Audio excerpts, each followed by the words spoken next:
series normally on national education policy, and today we are conducting on the topic NEP 2020 connecting the dots.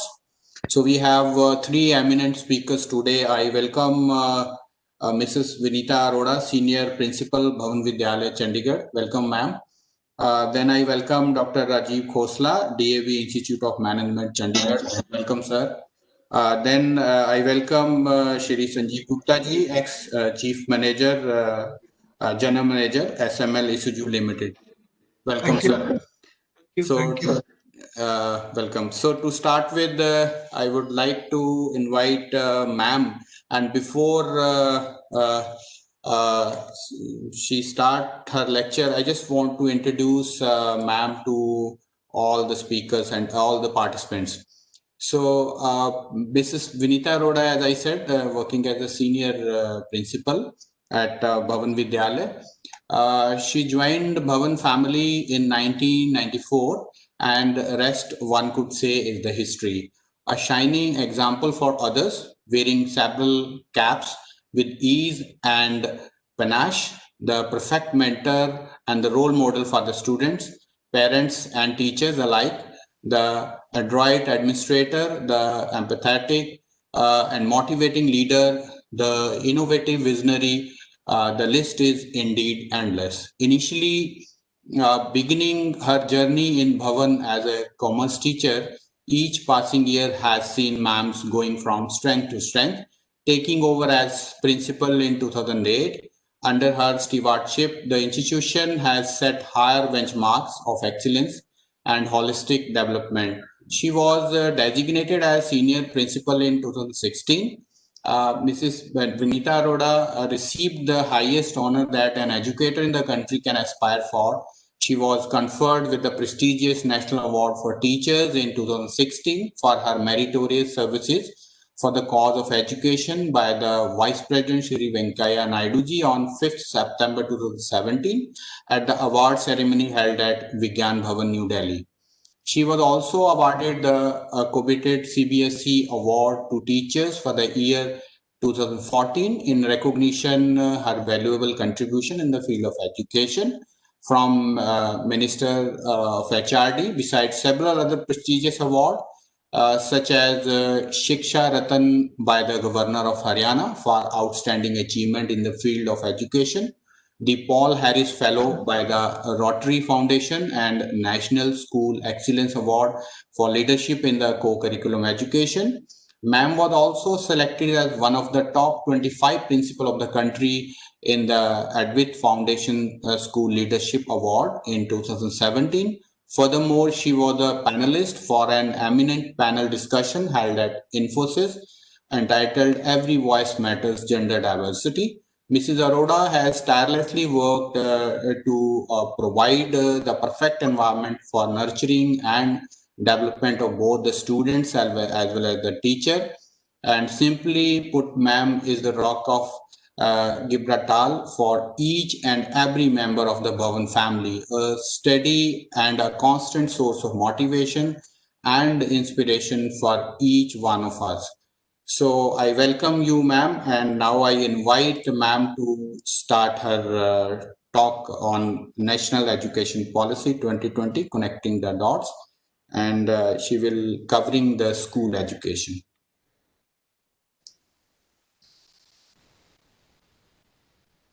Thank you so much, sir, for your very, very kind introduction. And I'm here to basically apprise you and give you a brief outline of the National Education Policy 2020 vis-a-vis schools. And then in the end, I would also like to just briefly do a critical appraisal on the basis of the feedback that has come in from various quarters of the education world. The National Education Policy 2020 came after much delay. It is a policy that has come in after nearly 34 years as compared to the previous policy. Our last policy came in 1986, and there was lot felt requirement for changes in the national education policy, which to a large extent has been covered by the National Education Policy of 2020. Why was this policy such an awaited policy? This policy was such an awaited policy because it was the need of the hour. We needed to equip our students with skills and with their academic personalities needed to be equipped with the real world of today. And that is what this policy aims to do. I'll first go through some of the major features vis-a-vis school education that have been covered by the National Education Policy. The primary aim of this policy is to make education more holistic. Now, this is an aim that was actually laid out even by the previous policy. In 1986, they did not use the term holistic, they used the term all-round development. This policy also pretty much aims to do the same thing, that is give a complete holistic education to our children. There were some brief changes that were made. The Ministry of HRD has now been renamed as the Ministry of Education. The most significant aspects vis-a-vis school education has been the from we have known traditionally as the 10+2 system to the 5+3+3+4 system. The government envisages, or the policy envisages, that our entire schooling system shall now be divided into 4 stages. The first one is of 5 years, which we would refer to as the foundational stage. Now, when we say the first 5 years of education, that would include what has been conventionally known as the pre-primary education. That is 3 years of what we were calling preschooling. Nursery, lower kindergarten, higher kindergarten, these 3 years, and classes 1 and 2. These would be the first 5 years of what we would call the foundational stage of our education. So preschool, Anganwadi also, and classes 1 and 2 would be included in this. Then comes 5+3. So the next stage is what is called the preparatory stage and will include classes 3 to 5, third, fourth, and fifth standards of school education. The National Education Policy aims that these 3 years will be like introductory years for students. Introduction to various languages, introduction to mathematics, to science, and social sciences. That is what the preparatory stage aims to do. The next 3 years, which will include classes 6 to 8, so 6th, 7th, and 8th. Here the policy aims that students shall be introduced to slightly more abstract concepts of the same subjects, mathematics, science, languages, etc. And the last 4 years, that is 9th to 12th, so classes 9, 10, 11, and 12. So the education in these classes will be to inculcate in the students a multidisciplinary approach, to inculcate in them the ability to go in depth into a subject, to develop critical thinking abilities in the subject, and the most important aspect which has been introduced is that multiple subject options will be given to students in classes 9 to 12. So once again, I am just talking about the stages that we talked about. We said 5+3+3+4.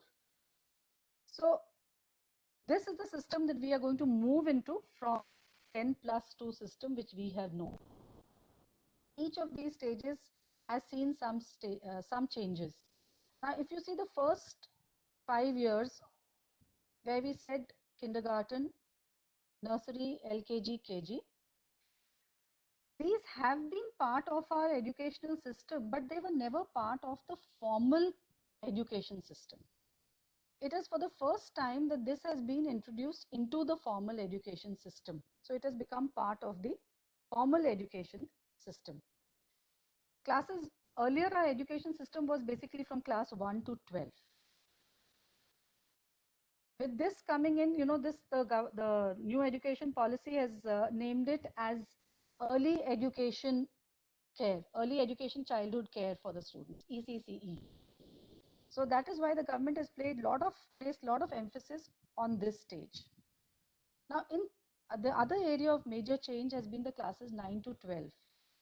In classes 9 to 12, the new education policy suggests that students shall be allowed to select from a multiple of choices of subjects. For example, a student may decide to do physics along with baking.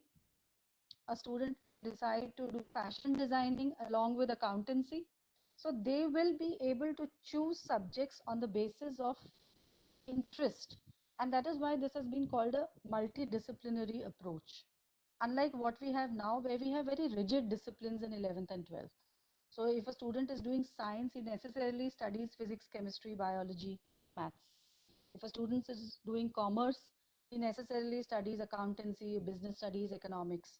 But now what is planned is that from 9 to 12, students will be given the option of choosing the subjects they want to do. So you will have more liberalized education in these classes.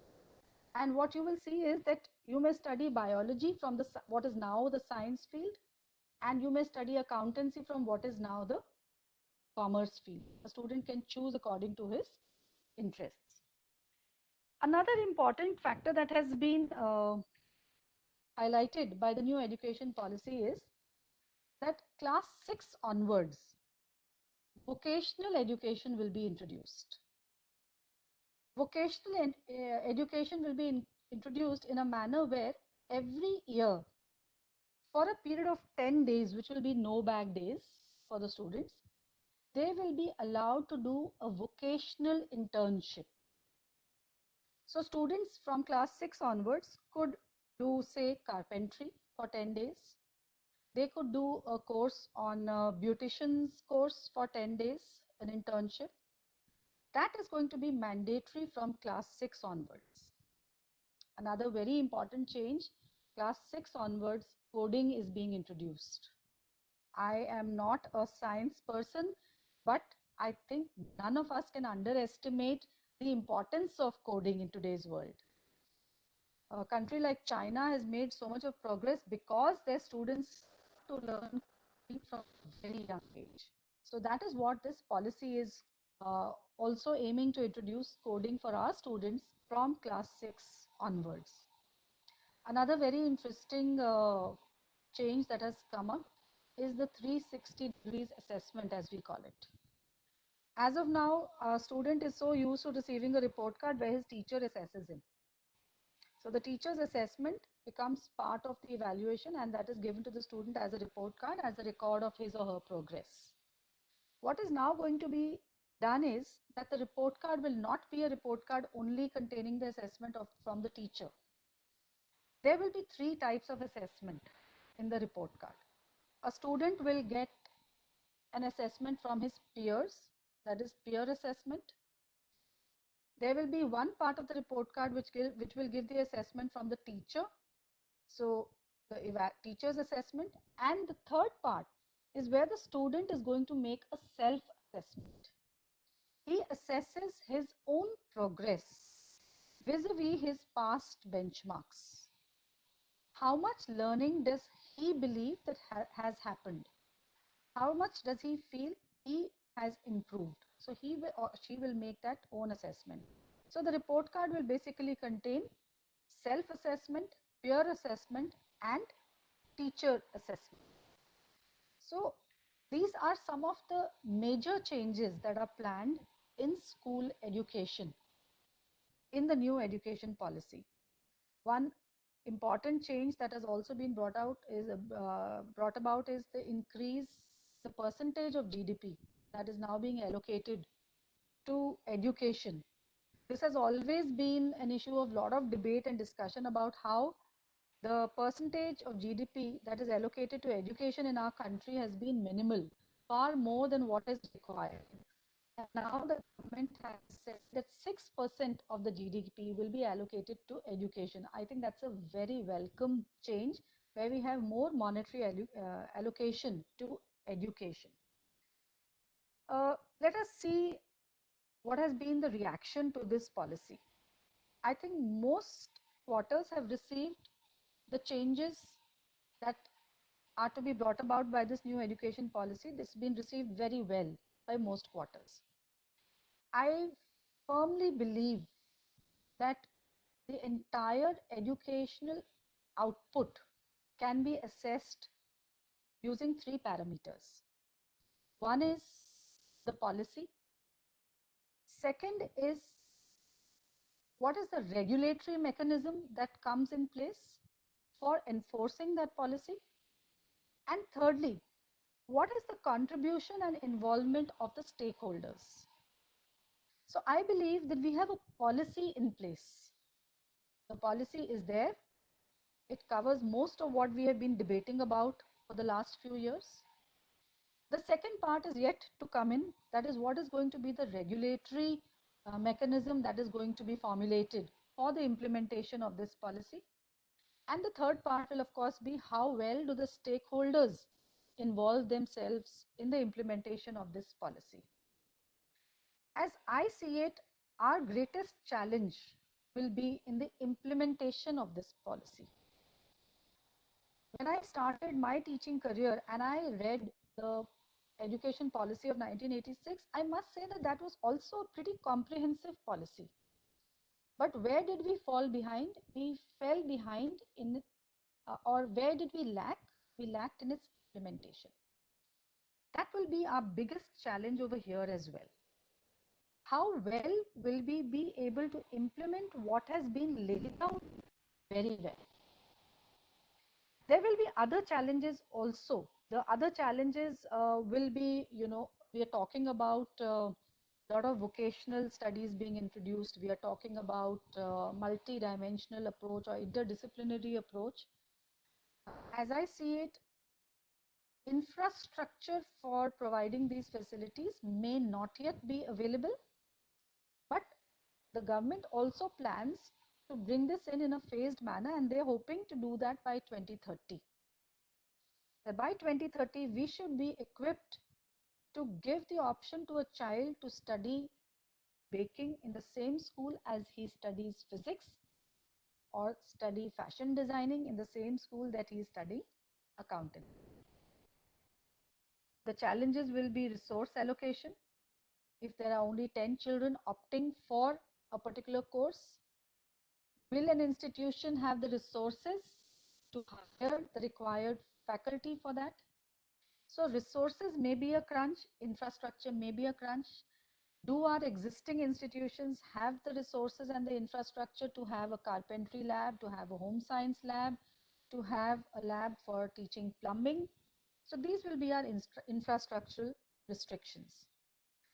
What one can hope for is that over a period of time, we will build our infrastructure in such a manner, because that is the need of the hour. That is what our children need. How we have to give it to them should be the problem of most of the stakeholders, that is the government, managements of private institutions. They are the ones who will have to see how this vision can be taken forward. All in all, the feedback that is coming initially is that this is a very comprehensive policy, and if followed in letter and spirit, should bring about the required changes for in our education system. So that is what I'd like to say about this policy vis-a-vis school education. I think my time is up. Thank you so much. Thank you, ma'am. Over to Sonia. Sonia, can you see if there are some queries, some questions sent to you in the chat? I requested the participants earlier also. Yes, sir. Questions will come, but after all the speakers will present, then I will read out Okay. the questions. They will be dedicated to particular speakers. Right. So thank you, Vinita ma'am. I can see you have elaborated all the aspects as far as the NEP is concerned, especially to the school education. And you were very right. All these things are very important. Vocational training, internship is very important as far as today's current scenarios are concerned, India needs such kind of things to inculcate such, you can say, so that the children can imbibe all these things to innovate something maybe in day-to-day life, and also to solve our societal problems. So I hope that this aspect will, and the coding thing you have talked about, that is, yes, that is also a need, and most of the things now we see that they are automated and all these things now. If we talk about Internet of Things and artificial intelligence, all these things are related. And but in last, I think you rightly said that there are challenges, and there are biggest challenges as far as infrastructure are concerned. Like the ground reality is that you have to create those kind of laboratories, those kind of infrastructures, if you want to create some baking lab or carpentry or something like that. And again, the teachers. So maybe in some of aspects we see that we need training also, as far as the current teachers are concerned, as far as the new teachers for these subjects where coding and all these things are new to us. So thank you, ma'am. Thank you very much. So for next speaker, I would like to invite Dr. Rajiv Khosla. He's in DAV Institute of Management, Chandigarh. Before that, I just want to introduce to all the participants. So Dr. Rajiv Khosla is presently working as Associate Professor in DAV Institute of Management, Chandigarh. He remained the Director of Takshila Business School, Jaipur, and Founder Head of University School of Business, Chandigarh University, Guruma. He holds Master Degree in Economics from Punjab University, Chandigarh. He has also completed MBA and Marketing and Human Resource Specialization. He has completed his PhD in the area of agro-processing industries from Punjab School of Economics, Guru Nanak Dev University, Amritsar. He carries a total teaching experience of 19 years. Dr. Khosla has authored 47 research papers, which got published in leading national and international journals throughout the world. He is also associated with different reputed management and economics journals as advisor, a referee, and editorial committee member. He carries an honor of chairing the sessions in international conferences held at Vienna, Austria, and Semarang, Indonesia. He has already guided 4 PhDs in management domain, and besides being a core academician, Dr. Khosla is a prolific writer and regularly contributes to the leading newspaper like Financial Express, Hindustan Times, The Tribune, Business Economics, The Indian Economist, etc. on the economic and social issue. So with this, I would like to invite Dr. Khosla to share his views, to share his lecture with the participants on industry, academia, and all this related with the National Education Policy 2020. So welcome, sir. Over to Dr. Khosla. Thank you very much, Vishal Sharma ji. Thanks a lot for giving me an opportunity to express my views on the National Education Policy 2020, connecting the dots. Before dwelling upon the National Education Policy 2020, I would like to draw the attention of the audience towards the most sought after countries for completing a particular course, where our students, they are ambitious to go, and not only ambitious, they're anxious also. And it is not the case of the Indian students. The students throughout the world, they want to go to these countries, whatever the course we'll discuss.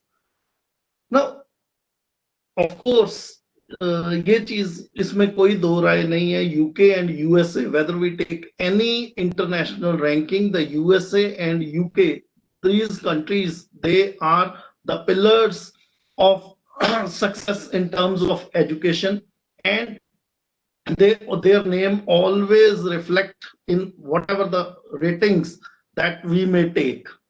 Because number one, these countries have ages old institutions. Number two, they spend a lot in terms of education.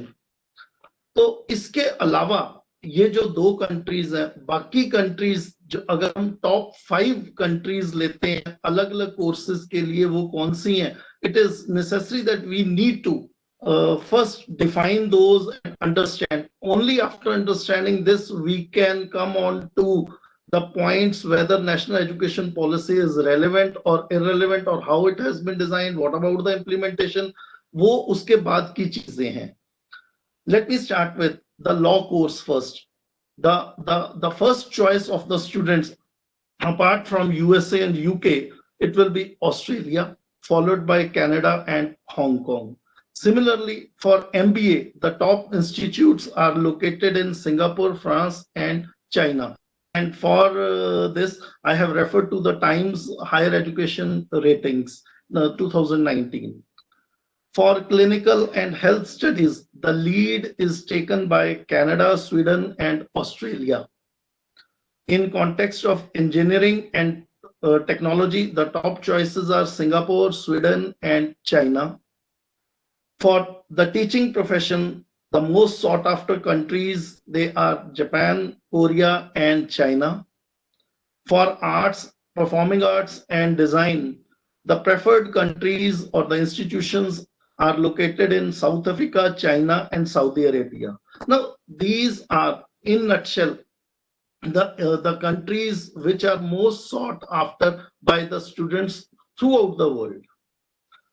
Then I tried to find out, when I was preparing for the talk, I tried to find out the pillars on which these countries have erected the success story. वो कौन सी चीजें हैं, वो क्या governments ने इनकी काम किए हैं जिसके कारण वर्ल्ड वाइड स्टूडेंट्स की ये पहली पसंद है. These countries or the institutions located in these countries, they are the choice of the students, the top choice of the students. I found that when it comes to Singapore, which is a very, very tiny country, when it comes to Singapore, the focus was on the school education. They have made school education mandatory, and in case the parents, if they fail to send the student for attending the classes in the school, it is termed as a criminal offense. वहां पर उनको jail हो जाती है Singapore में if the parents, they do not let the students go to the school. Apart from that, the teachers in Singapore, they have to undergo mandatory 100 hours of training per year. The second, Australia, the second choice, Australia. Again, the focus is on the school education. Before entering the school at the age of 4 or 5 years, जिस तरह हमारे system coin हुआ है, उसी तरीके से अगर वहां पे ऑस्ट्रेलिया में किसी स्टूडेंट ने 4 या 5 साल की उम्र में he has to enter a school, the eligibility criteria states that the student should have completed 600 hours of preschooling. उससे पहले यानी कि 3 साल की उम्र में स्टूडेंट को कम से कम 600 hours, 600 घंटे एक साल में इतना एक्सपीरियंस चाहिए. Only then he can enter the school education. Then it comes to USA. USA के लिए the standards which USA has set, they are very high, and no country in the world apart from UK is competing those standards. वहां पर उनका जो focus है, that is on spending high amounts on education. Of course, 1 or 2 countries, they have also spent 8% of their GDP on education, but the difference, since I am a student of economics, the difference is in terms of the magnitude of the GDP. दोनों की GDPs जो है, जो USA की GDP है या किसी और छोटी कंट्री की GDP लें, अगर उसने 10% भी spend किया, they are not comparable. USA की GDP जो है, it is highest in the world. They are spending high amounts on education. They are preparing the students for the competition, and in improving the grade point average. That is the competition spirit. That is what they are focusing upon. Then it comes to China. China's orientation is towards building the world-class education and building the world-class universities. Apart from that, they want the integration between academia and industry. I hope the speaker after me, he'll be discussing more about the industry part. But China has built its economy reckoning that industry and academia integration is vital. Then Russia, they are focused towards the higher education. Finland, joy of learning, whether a child is in preliminary classes or he is in advanced studies or higher studies, he should enjoy the learning. That is their focus. England, strengthening, the focus is on strengthening school education so that the best brains could enter the ages-old universities in England. In nutshell, what I wanted to demonstrate here is that strategically these countries have defined their educational objectives. हर एक country जो top के ऊपर है, उसके educational objectives जो हैं, they are very much clear, and their efforts are also directed towards the accomplishment of the vision, the mission statement, whatever they have designed. Now, coming on to the national education policy in the Indian context. Number one, this is the first policy of 21st century. There is no denying the fact to it. Number two is earlier policies, as ma'am has rightly remarked, that earlier policies, they were introduced in the years 1968 and 1986. उसके बाद एक amendment भी हुई है 1992 की. But even then, it has been almost 3 decades that a new education policy has not come up. We cannot undermine the importance of those policies, ma'am rightly said so, because उस time की requirements जो थी, जो 90 आज से 5 दशक पहले 5 decades back, the requirements, the conditions were different. जो आज की conditions हैं वो अलग है. वहां की conditions के हिसाब से 28% हमारी जो census है, it states that in the year 1961 our literacy rate was 28%. तो वहां पे जो पॉलिसी बनी है 1960s की, उसकी रिक्वायरमेंट उसके अकॉर्डिंगली थी. आज की जो पॉलिसी है, इसकी रिक्वायरमेंट आज के जो कंडीशंस हैं उसके हिसाब से है. Sir Vishal ji, you remarked one point that Internet of Things. You are very right. Internet of Things आज की डेट में what we are talking about is Industrial Revolution 4.0. What United Nations Industrial Development Organization coined in the year 2017. Artificial intelligence, robotics, simulation, Internet of Things, all these are the words which have gripped the whole world. आज की date में अगर हम पुराने वाला education system लेकर जाएंगे, it may not be successful. Our engineers, our doctors, our experts in any other field, they may not be in a position to compete with this outdated knowledge. So in that respect, this education policy, that is very timely. I want to quote one figure. आज की जो figures हैं वो कहती हैं in 60 seconds, आज 1 minute में 60 seconds में क्या होता है, 9 lakh logins they take place on Facebook. There are 1.6 crore messages that are exchanged on WhatsApp in 60 seconds. There are 35 lakh searches that are taking place on Google in 60 seconds. There are 41 lakh videos that are seen on YouTube in a single minute. Now, when we are moving at such a rapid pace, हमारी अगर education system इसके साथ balance बनाकर नहीं चलेगा, if we are not in a position to counter the pace that at what the world is moving, we may be defeated. We may stand self-defeated. Therefore, in these respects, in this regard, the policy is very good, adequately equipped and fully timely. Now, अब इसमें challenges भी हैं, इस positive side भी है. I won't take more than 5 minutes. Whatever has been stipulated for me, I hope that I'll be in a position to cover it in that. First, I go to the positive side of it. जो positives हैं, new education policy के, जो national education policy के जो positives हैं. Number one, the goal of the policy is to increase the gross enrollment ratio in higher education from 26% to 50%. 26% आज की date में है. It want that this rate be increased from 26 to 50% by 2035. इसका मतलब है कि आज की डेट में जो बच्चा पहली क्लास में एडमिट हो रहा है, उसमें से 4 बच्चे अगर एडमिट होते हैं तो 3 छोड़ जाते हैं. 26% means only one student is in a position to enter the domains of higher education. इसको हमने मिनिमाइज करना. That is a good step taken by the government. Very good observation. Kasturi Rangan ji, who was the chairperson of this committee and who has taken into cognizance after making the draft 6 lakh messages, they have done a wonderful job. Then number second is higher educational institutions to be converted into multidisciplinary or interdisciplinary universities or higher educational institutions. That is again very good. Ma'am has elaborated it in advance कि ये 6th 7th 8th class में वहां पर भी ये शुरू हो गई. एंड कॉलेजेस में भी even if a student is studying in IIT and he is a student of engineering, he can take drama and theatrics also. Wonderful.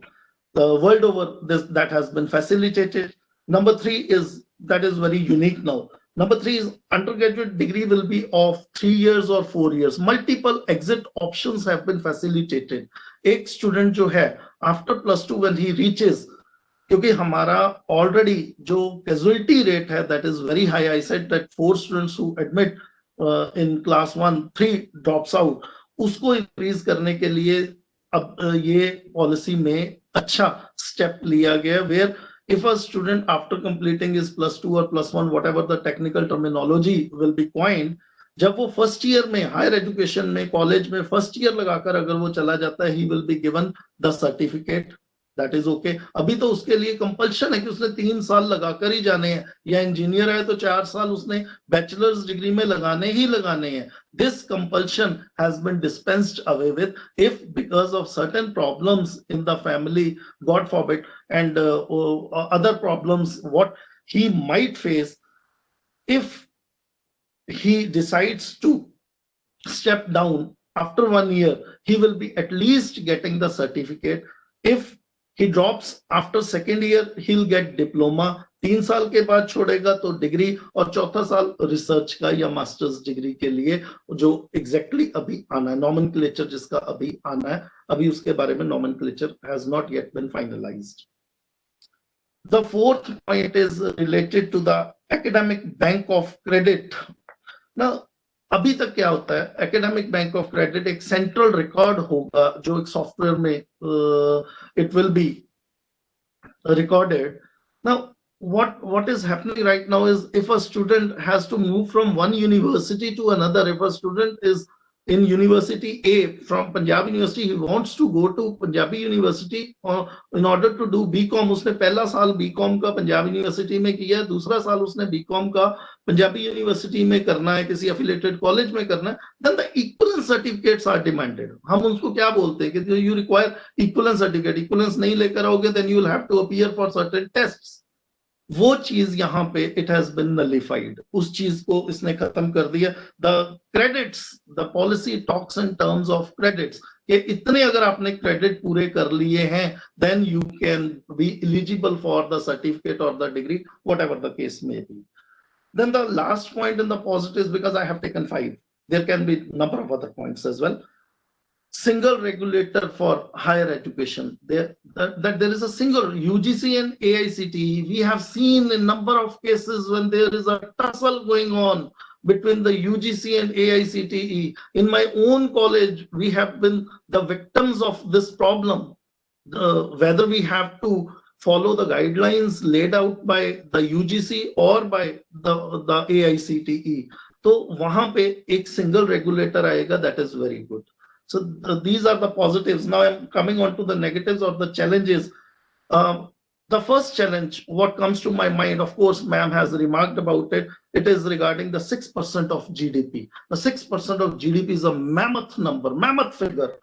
अभी तक हमारा ये दो चीजें हैं, बिकॉज जो पॉलिटिशियंस हैं उनका काम है वो जगलरी कर लेते हैं, वो स्टैटिस्टिक्स की जगलरी कर लेते हैं. Now the jugglery in the sense that उन्होंने 6% जीडीपी का दिखा दें, 6% जीडीपी का नहीं, 6% बजट का उठा के दिखा देंगे.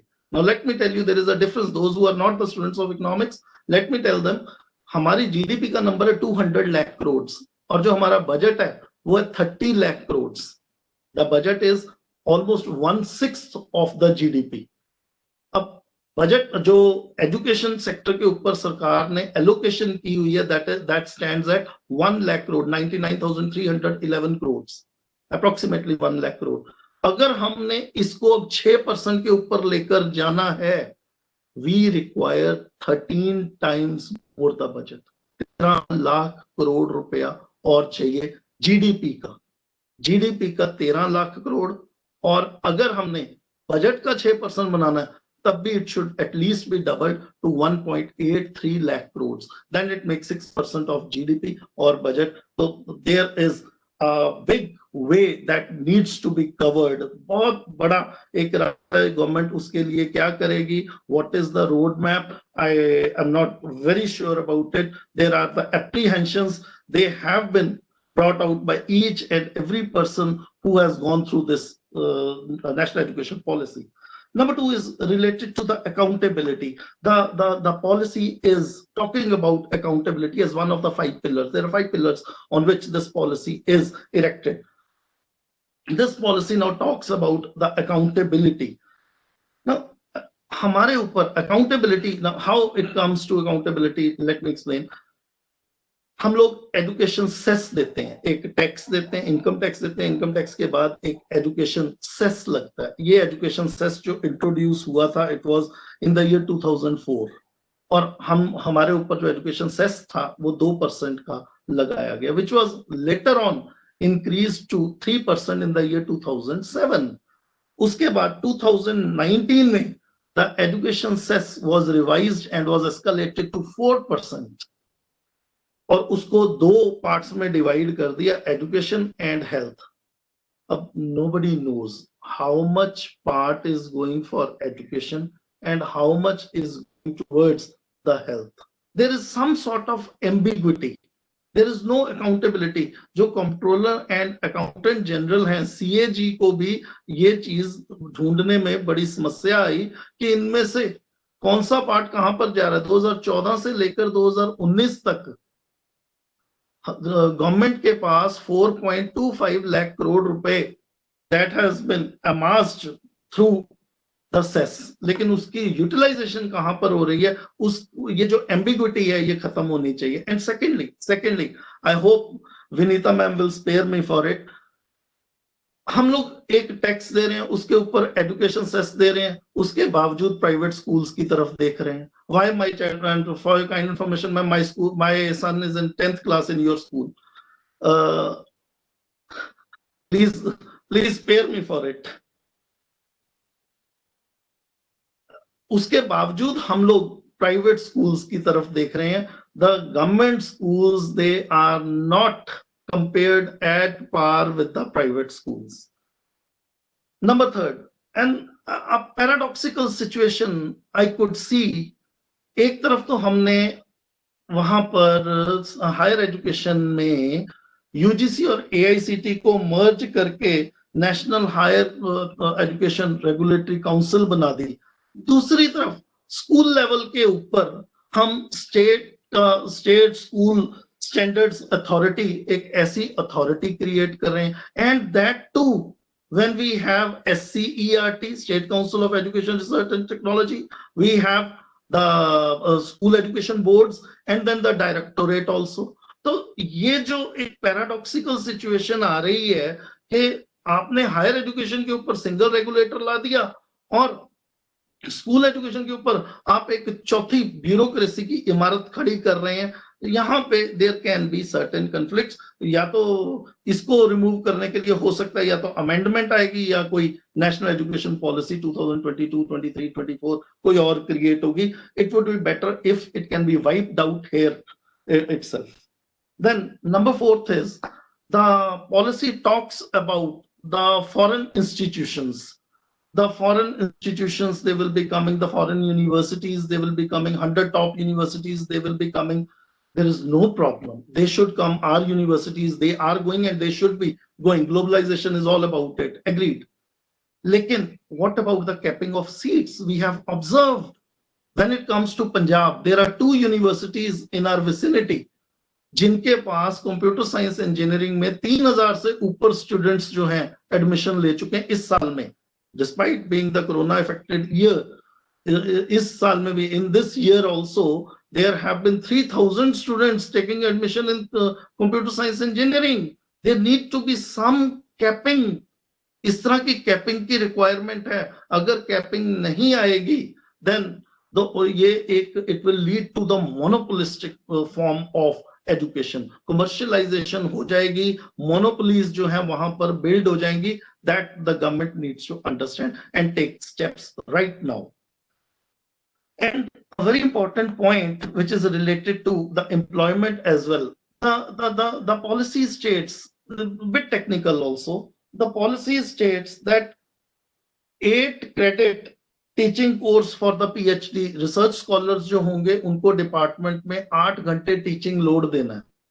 नाउ माय सबमिशन इज, अगर आप एक डिपार्टमेंट में इंग्लिश में, कॉमर्स में, इकोनॉमिक्स में 8 घंटे का लोड दे दोगे और वहां पर 5 जेआरएफ हैं तो 40 घंटे का लोड तो वही लेंगे. Then what is the requirement of the professors there? वहां पे प्रोफेसर की तो नीड, जो असिस्टेंट प्रोफेसर की रिक्रूटमेंट ही खत्म हो जाएगी. What we need to do is कि वहां पर कुछ ऐसा मैकेनिज्म आए that it should be over and above the normal course. जो नॉर्मल कोर्स है वो तो प्रोफेसर्स ही लेंगे. जो ये रिसर्च स्कॉलर्स को आपने ट्रेनिंग देनी है उनके लिए कोई स्पेशल एलोकेशन की जाए, कोई टाइम कोटा उनके लिए फिक्स किया जाए. In nutshell I will conclude that the policy is good. The best brains have been used to frame the policy. 6 lakh suggestions they have been in. They have carved out this policy at last. Now, what is left is the implementation.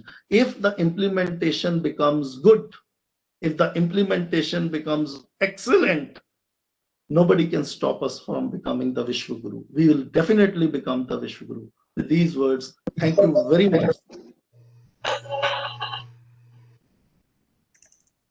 Thank you, Dr.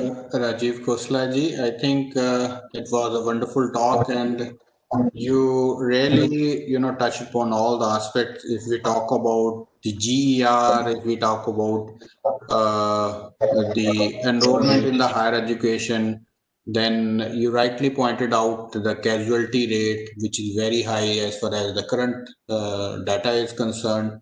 And yes, you have also touched upon the USP of various universities, normally which if we talk about the school education, Singapore, and then the Australia, China, etc. So I think all the things you have said, like academic bank of credit, then single regulator, then one thing you clarified to all the participants that this amount for education is as per GDP or as per the budget, but as an educationist, we hope that it should be as per the GDP, because our education needs money if we want really build a great nation as far as education is concerned. And another thing you said about accountability, that is very good, because it should be there. Accountability should be there as far as this field is concerned. And yes, you rightly pointed out that government schools infrastructure needs to be strengthened. So if they are giving us such an amount as per the GDP, so I hope that all these things will be overcome. And foreign investing and the capping on the seats, you rightly pointed out, because private universities, they are mushrooming in large number and there is no capping.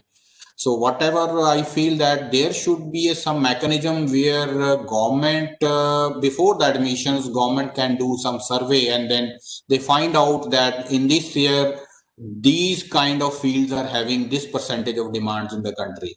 As far as the foreign countries are concerned, they already advertise that these kind of jobs are available for next year and these are not available. So these kind of mechanisms, they should do that. And for all these things, I think the Ministry of Education portal is still open for the suggestion for implementation. So I even request participant, if you have some any innovative idea, you can post those things to the Ministry of Education.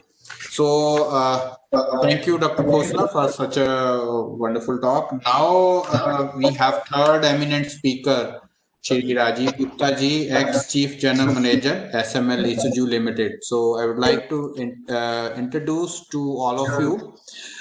Shri Sanjeev Gupta has been Chief General Manager, Manufacturing, SML Isuzu Limited, and he was business head, Swaraj Automotive Limited, and plant head at M&M Swaraj Division prior to joining SML.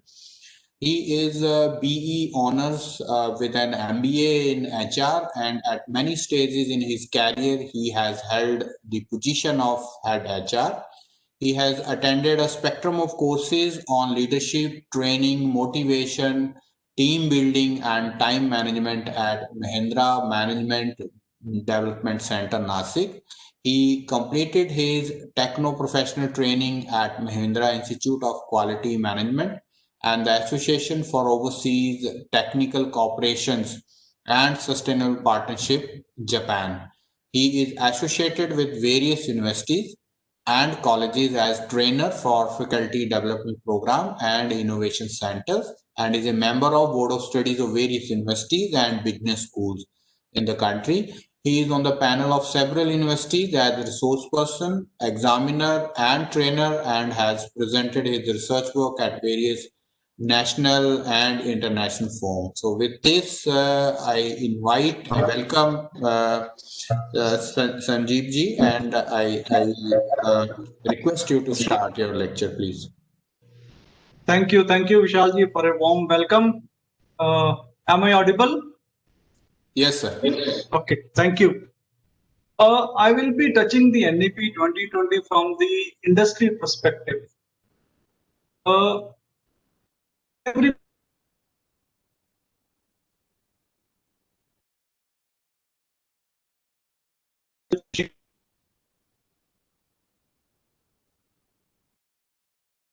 are going to be too fast as far as these changes are concerned.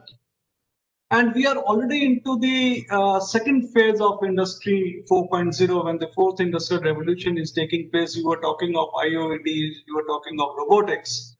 Probably the things will change in the next 2 years and much more automation will come into our lives. We are already taken over by the digitalization and digitization of the services, but probably next 3-4 years are going to be very tough as far as innovations are concerned.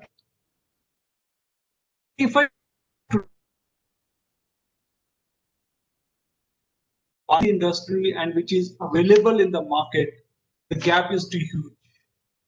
And we need to build up this gap. When the government announced that they will be coming up with the new education policy, the industry people were very excited and to see how this gap can be fulfilled by the new systems. In 1991, when globalization and liberalization took place in India, the education policy was not changed. We were still continuing with the old policy, though we were facing the global competition in each and every aspect, be it the manufacturing or services or anything. But our system of educating students remained the same, which created a major gulf between what is required and what is available as far as Indian students were concerned. But with this new policy coming in, there has been quite a good focus on the students learning new creative things, learning much better than what we were doing earlier. And this policy talks of, the first thing that they talk of is numeric. That means the numbers. They feel that if the student starts playing with the numbers in the very first class, probably the way he is thinking, the way he is working will also change. And I agree with it, that as far as creativity or innovation is concerned, we will be looking for students who can really juggle with the numerics, who can have, I should say, critical thinking, and are, I should say, the education system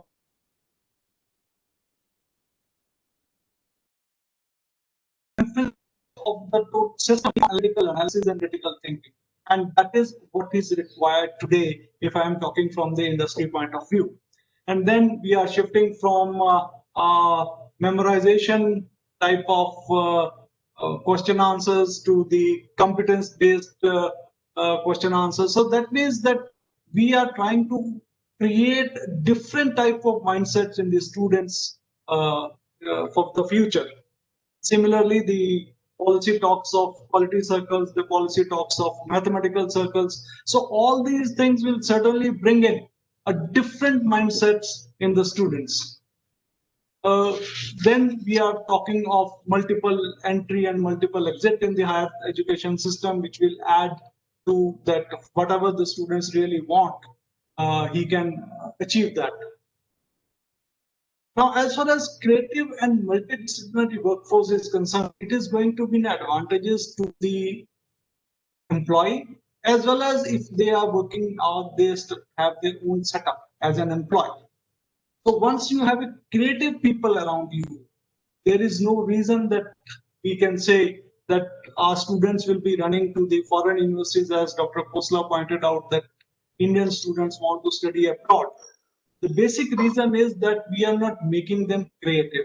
Once we introduce these philosophies, these things into their curriculums, probably in education system will be at par with the best in the world. Then we are talking of incubation centers. We are talking of, I should say, entrepreneur cells. So all these things are basically to change the way we are thinking. We all use thinking out of the box. So these are the steps which we are likely to take, which will change, which will enter into those students, whether they are in technical field or they are in a social or in a humanities field. Thinking out of the box will become a way of life for them. And that is what we feel the student universities and the countries are.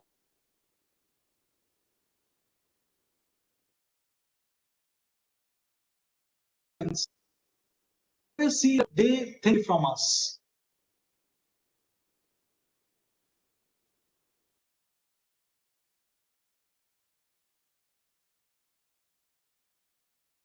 So,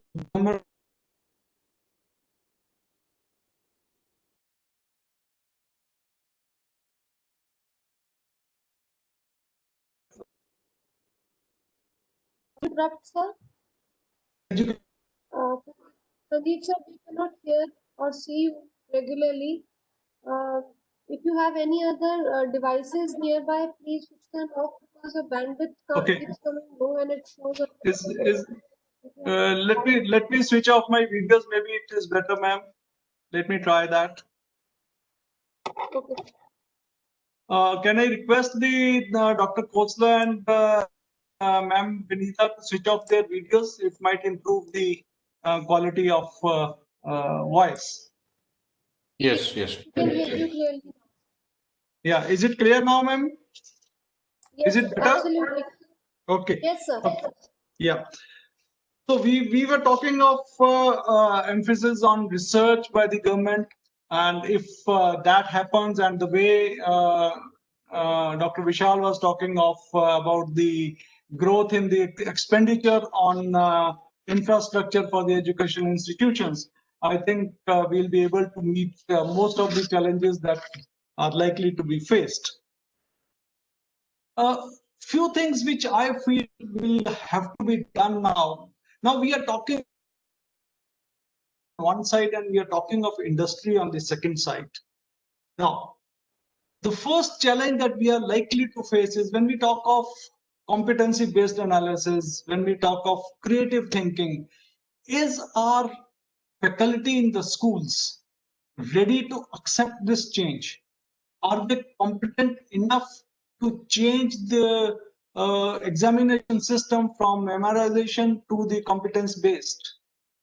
So the training programs, the training modules the government of India will have to build up for them can be very large and can take a lot of time. So that is the first challenge I feel the government is going to face as far as the training is concerned. The second is the industry academia collaboration. So we have been talking of industry academia collaboration for the last about 10 to 12 years, but not much has been done, only because that we are still having a glass wall between the academics and between the industry. If that glass wall is broken and the two institutions join hand, probably the results can be different. So the policy has to be made where the industry and academia really join hands, even for a research work, for the internship, or whatever or wherever the students require, it should be possible. We are talking of research projects. Yes, we should be able to do it. And one thing which I feel is that there is no memorandum of understanding between an institute and the industry. If we are able to inculcate or add this into the system, that every institute will have a memorandum of understanding with the industry, probably things will change and that glass wall will be broken. Similarly, faculty and student development programs. If I'm not wrong, and Dr. Khosla will agree with me, that whenever the seminars or conferences has been held, if it is organized by an academic institutions, mostly 99% speakers are from academia side, and you will find very few from the industry.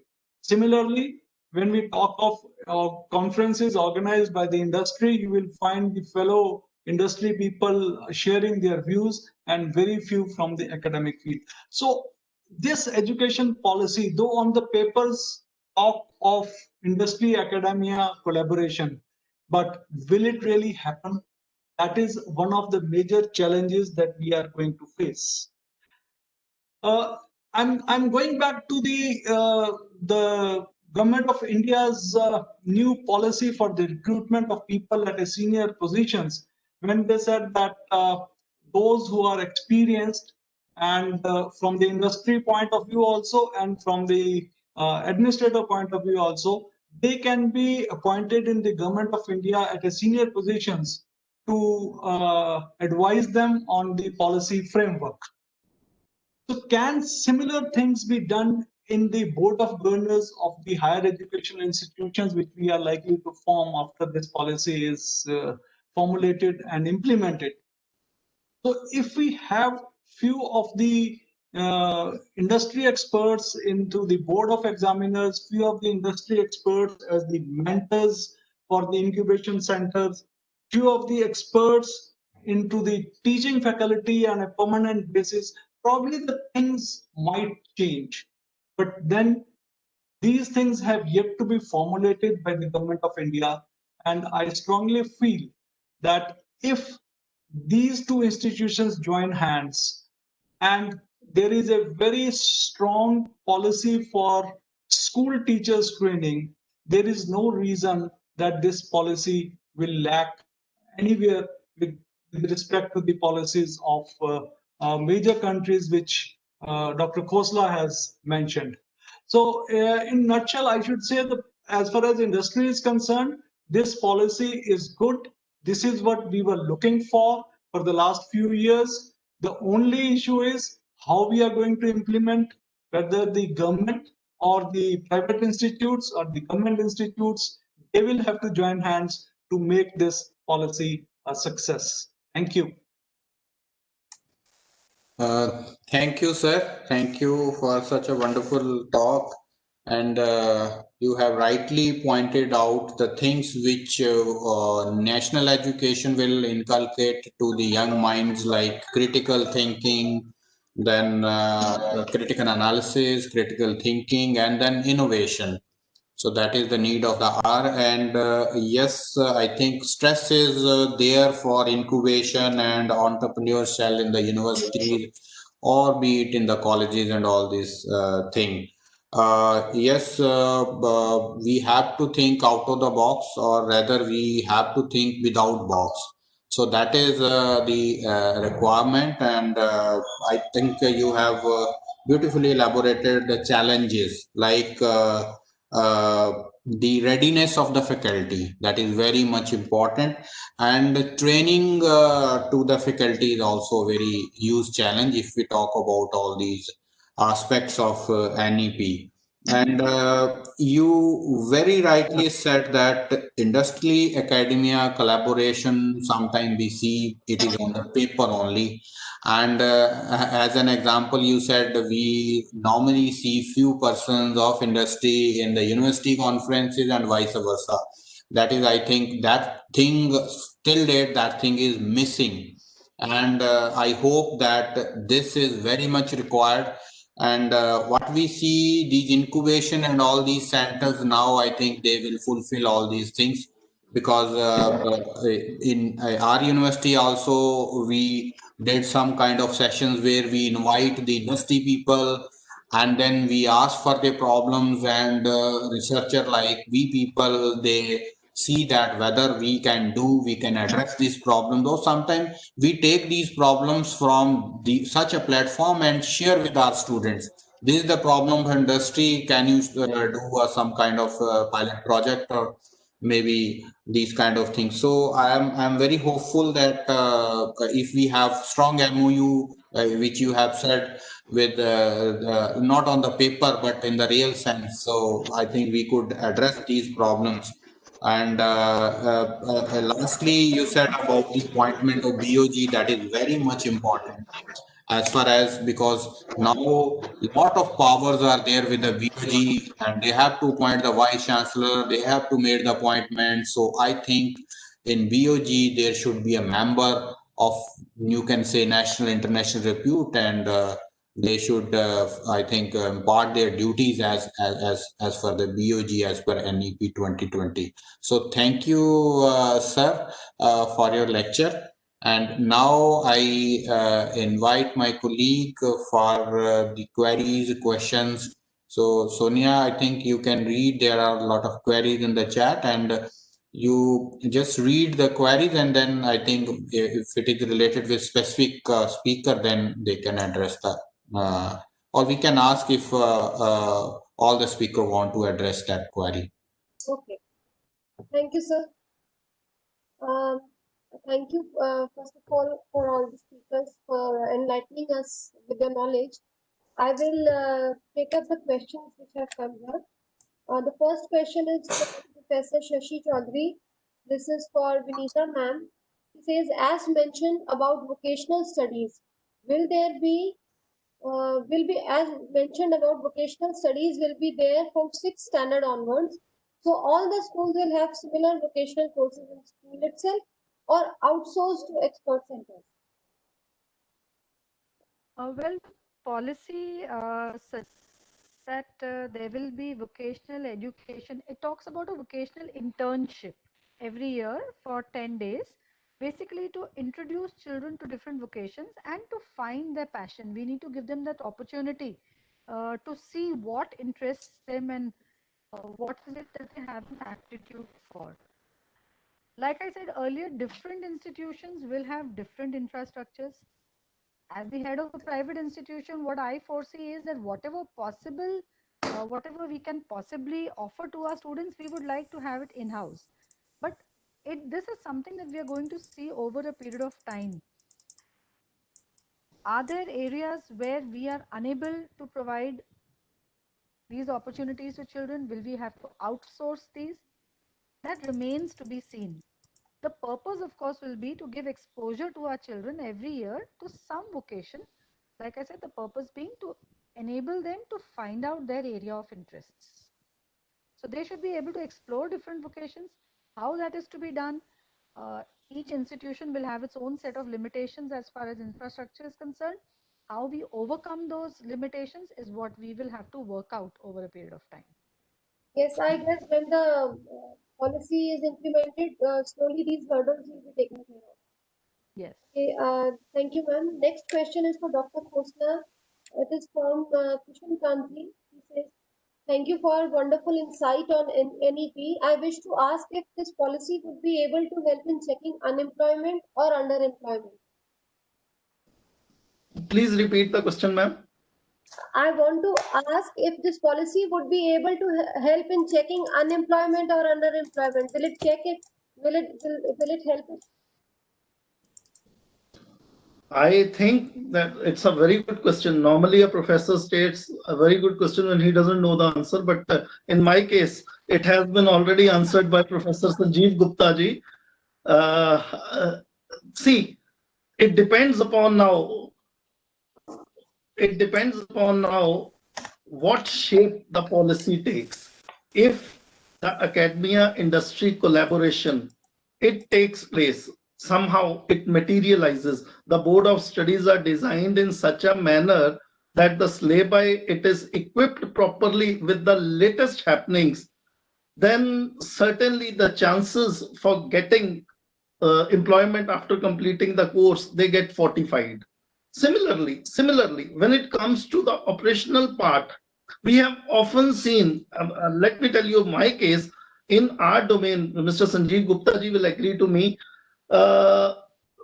in our case, we have seen the professors taking the corporate subjects without knowing the corporate world. They haven't seen the corporate world.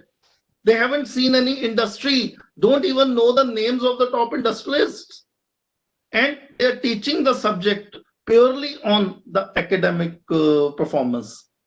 Now, simultaneously, on one hand, we need to have all the required inputs in the syllabi, along with the academicians, as Sanjeev Gupta ji he stated, along with the academicians, corporates, they should be a part of the board of studies. Number two, the faculty during their summer break, they should be in all the areas, they should be sent towards the corporate sector in order to get a taste of what is happening there.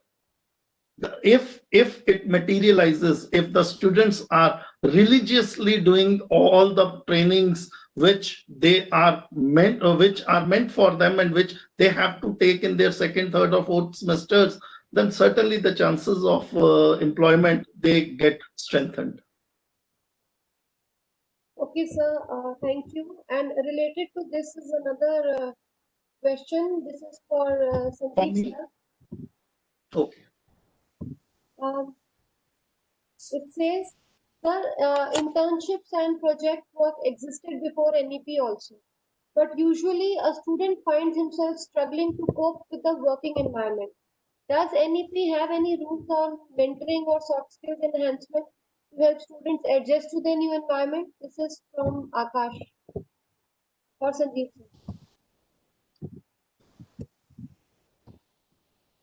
Sir? Sir unmute करिए. Hello, sir. Sanjeev, sir, Ma'am, I'm not able. hear the Yeah, question? is it okay? Can you Yes. repeat, ma'am? Yeah. Yes. Mr. Akash says that internship and project work existed before NEP also. But usually a student finds himself struggling to cope with the working environment when he goes. So does NEP have any rules of mentoring or soft skill enhancement to help students adjust to the new environment? Is it covered in NEP? I think sir, network is going on. Bandwidth I is low. can answer. Please permit me to answer this question. Sure, sir. Voice. Sonia ma'am, am I permitted to answer this? On the chat box? Is it on the Okay, sir. chat box? Sir, you cannot see because the chats are barred for the presenters. I'll put it in Okay, the okay. because of the annotate messages. Ma'am, One I'm sorry. It's okay, sir. Dr. Khosla wants to answer this question. Okay, ma'am, the question is, will the chances of gelling well after doing the training be brightened after the new education policy rules? They are in concrete. Do they tell anything about it? Am I correct? Is this the question that I have to answer? No, sir. Basically, Mr. Akash is asking that is there anything new in internships? Are internships and mentoring covered in NEP? So the transformation from education to work environment is easier. They are a part of the syllabi. NEP has nothing to do with it, and NEP only states that we have to expose the students to the training part. They have to be practical orientation. Now, the question here is, even the previous policies, even the syllabi that have been designed, they had been time and again discussing that the students, they need to be trained rigorously after the training or during the training. Now, how well the implementation of it takes place, that is the question. It is not the question of whether it is there in the syllabi or not. It is very much in the syllabi. The policy discusses about it, but how seriously, how religiously the students follow it, that is the question. How religiously the teachers evaluate the students based on that training. If a student, after undertaking the training, gets good marks, then it means that he was deserving it. Only the deserving candidate should get the marks, and then naturally, if a student has undergone training, he has got good marks, he is getting selected, then the chances of his gelling well after the training or after the completion of the course in the industrial atmosphere, certainly it will be brightened. Sonia, I would like to add what Dr. Khosla has said. As far as NEP is concerned, they have laid a special emphasis on the internship of the students. That is why I said that if we can go in for an MOU between the industry and the educational institute, the things will change drastically. So it is for us now when we implement the things. If the government has given us a guidelines, now it is the higher educational institute and the industry to join hands, because nobody else is going to force them. It is for the industry also to take a step forward, enter into the educational institution, and then train the students in such a way that they are employable, number one, or more so they should be able to offer the employment so that they have good startups and unicorns in future. Thank you. Thank you, sir. Vinita ma'am, are you there? There's a question for you. Yes, I'm here. Okay. Just a minute.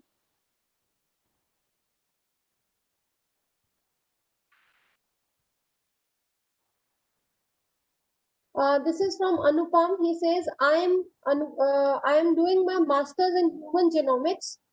I just want to ask that now we know that we have 5+3+3+4 system, and then we can choose choose different subjects. But for people like us who have completed the degrees, we can't go back and do the graduation and masters again and then choose our subjects. So what can we gain from NEP 2020, because we've already passed out, and do we have some new opportunities how the new policy can help people who have completed their degrees? That's interesting. Much as we would like to, we can't go back in time, and I wouldn't wish you to go back to school days again. So I don't think the changes in the school curriculum that have been given by NEP will per se affect you as of now in your education. But I do believe that the national education policy should eventually bring about a complete change not only in the academic environment of the country, but also like Dr. Khosla and Mr. Sanjeev Gupta have been talking about in the professional and the industry environment. And maybe that is where you will stand to gain from this new education policy. Also, maybe someday in future, when you are guiding your youngsters and when you are guiding your children, definitely you will be benefited by the new education policy. Yes, ma'am, that is there. Every generation has to pay attention to this for the next generation. Absolutely. Thank you, ma'am. There was another question for Dr. Khosla. It was very interesting. Just let me see.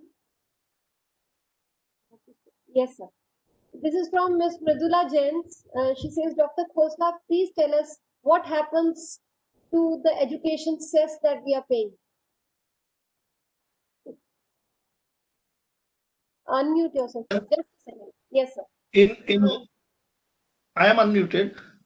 Even the comptroller and the auditor general could not answer this question. I'm really very sorry. See, the cess, the basic ideology behind the cess is that the cess is put on the taxes only to facilitate that the sector which is lagging behind should be brought up to the mark. That is the basic ideology behind the cess. If it is cow cess, if it is health cess, if it is education cess, the cess is meant for the extra incomes which are accumulated from the living of tax. They should be utilized on upbringing of that sector. That the sector should the sector which had hitherto been neglected, that sector should come at par. That is the basic ideology behind the cess. Now, has it been utilized properly or has it not been utilized properly? I feel that I am too small a fry to comment upon it. Thank you, sir. Another question for Sanjeev sir. Sir, the question is, you spoke about the collaboration between industry and academia. So, the participant, Ms. Preeti, is saying, can you give an approximate idea whether this will happen soon or will it take time? Because this is a concern for the fresh pass outs or people who are going to pass out in a year or two. So how much time will a good collaboration between industry and academia take place? See, if we talk as on today and as per the previous instructions and the guidelines of the Government of India, we already are into the collaboration part. Recently, during COVID-19, there was a collaboration between IIT Ropar and the PGI Chandigarh, wherein they formulated inpatient ward. Similarly, there was a good collaboration between PGI, UIT, Punjab University, and IIT Ropar regarding some of the projects which PGI has undertaken on behalf of the World Health Organization. So the process is already on. The only thing lacking is that now the steps being taken are too slow and too small. We need to improve the pace of the collaboration, and I think with the more emphasis on academia collaboration, and in case the academics accept the industry people on their board of governors and all that, the things will really move faster. And that is the need of the day today. Okay. Thank you, sir. But sir, you evaded the question of how much time it will take. Thank you, sir. Okay, this is not a question. This is for everyone and especially for Vinita ma'am. This is from Shashi Chaudhary ma'am. He's saying that before implementing NEP 2020, training of teachers at school as well as higher education plus improvements in infrastructure is required. If implementation is done prior to such trainings and improvements, then results would be no different from results of earlier policies. Ma'am, any comments on this? Yes, I totally totally agree with what she's saying. This is the same thing that happened when we introduced CCE. In CCE, we changed the method of evaluating our students. So the last part of a process is the evaluation part, and that was changed first. There was no teacher training involved. We did not change the method of teaching our students. We did not change the curriculum. We only changed the method of assessment, and which is why CCE, in spite of being a very sound philosophy, did not succeed the way it should have. And we went back to the board examination system. That is exactly what happened over there.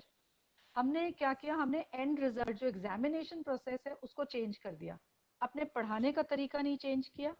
अपने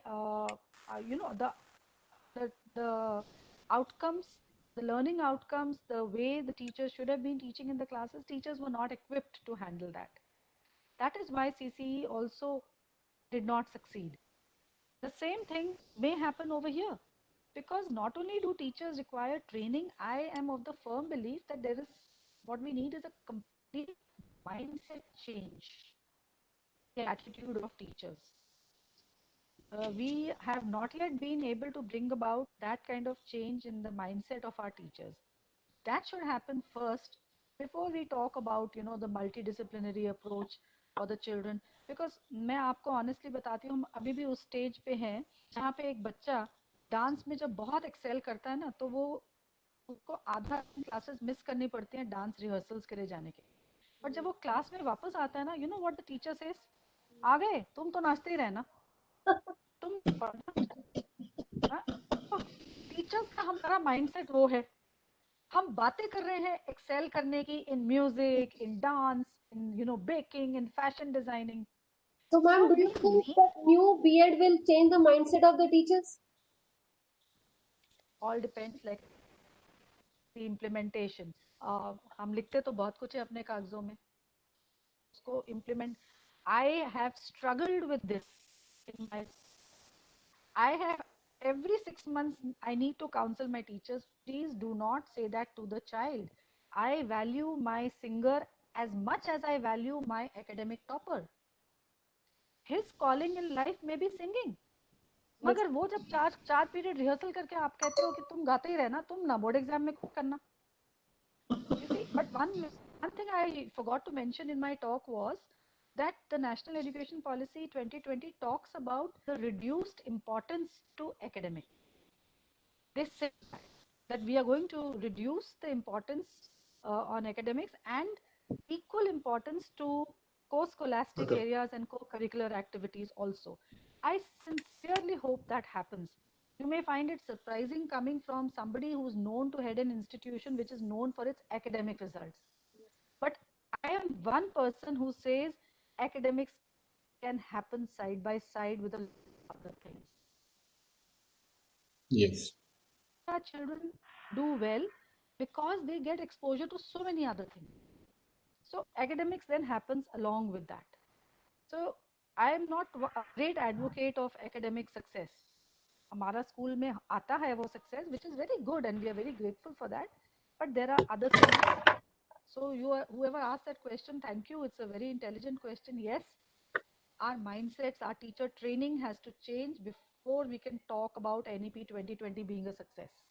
That is Dr. Shashi Chaudhary. Ma'am, you can unmute yourself. She's saying thank you. Shashi ma'am, you can unmute yourself and speak if you want. Thank you, Vinita ma'am. And in fact, I thank all these speakers. Nice discussion which has taken place over here. And I too agree that these points need good discussion. And like before implementing these, we need to look for these loopholes or the points which have been discussed over here. I'm really grateful that I have attended this webinar and I have listened to such renowned speakers. I have really gained a lot. Thank you all. Thank you, ma'am. And Dr. Khosla, Miss Mridula Jain has specifically said thank you for answering the CES question. I think because it was answered so honestly. Okay. Uh, Dr. Vishal, I think all the questions are done. So Right. before I propose a vote of thanks, would any speaker want to say something?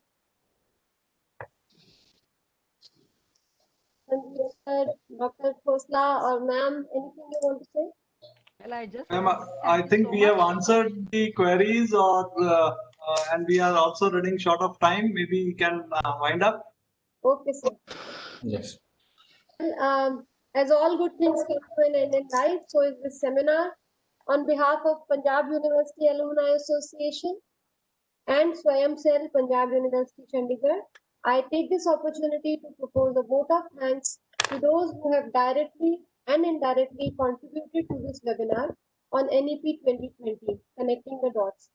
At the outset, I thank our guest speakers, Ms. Vinita Arora, Dr. Rajiv Khosla, and Mr. Sanjeev Gupta. Thank you for sharing your knowledge with us and taking out time for us. We are thankful to our Honorable Vice Chancellor, Professor Rajkumar, who always encourages us to organize such events.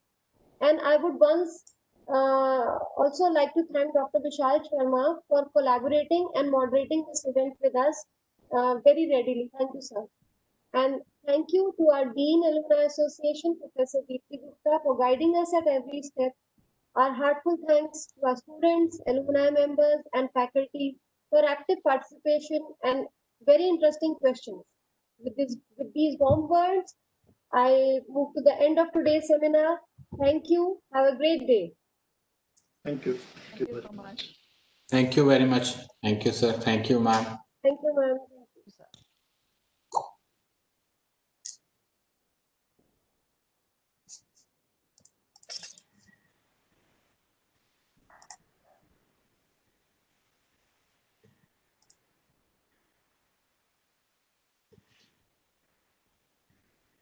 तो ये कहाँ से करूँ